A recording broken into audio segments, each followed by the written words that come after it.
今日同大家分享一件和田白玉紙料，題材係八面玲瓏，白色嘅部位呢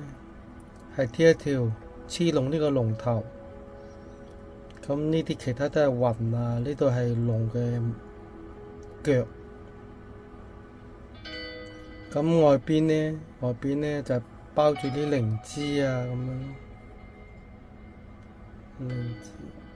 呢度有靈芝，呢度有隻蝙蝠，呢度係嗰啲龍嗰條尾咯，就係咁。呢個皮色叫做黃皮咯。